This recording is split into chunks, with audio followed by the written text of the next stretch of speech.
Olá pessoal, vamos então começar aqui destacando os principais pontos que foram abordados na competência 1, né?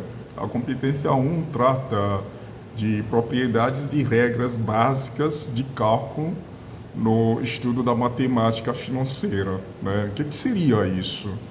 É que, obviamente, vocês podem perceber já que vários casos de cálculos que a gente precisa fazer, na maioria das vezes a gente usa algumas regras que são chamadas de regras básicas, né? Tipo, a regra de 3, né? E aí você vê que aquilo que a gente fala, produto dos extremos é igual produtos dos meios, né? Isso todo mundo sabe praticamente como que isso se procede no caso. Mas especificamente aqui, por que a gente precisa então estudar essas regras básicas, né?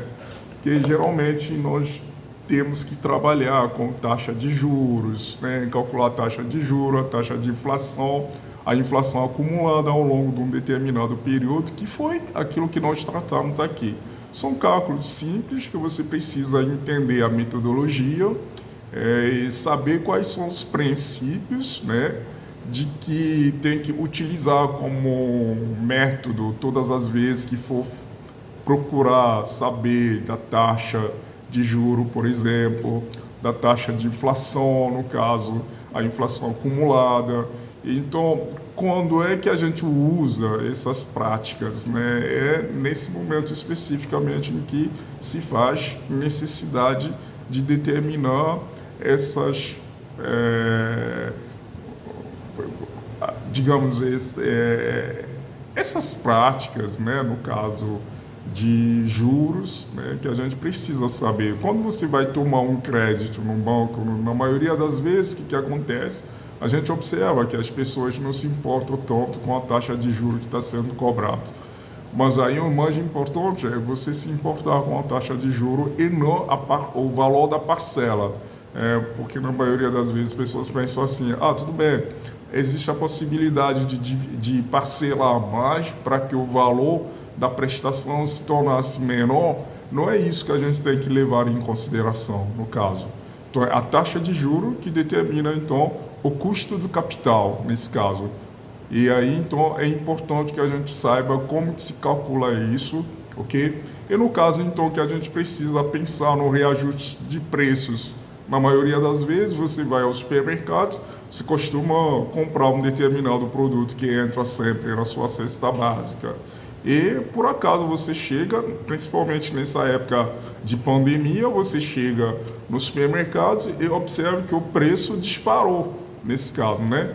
E aí, então, o que você precisa fazer? Os economistas usam aquilo que a gente chama de taxa de inflação.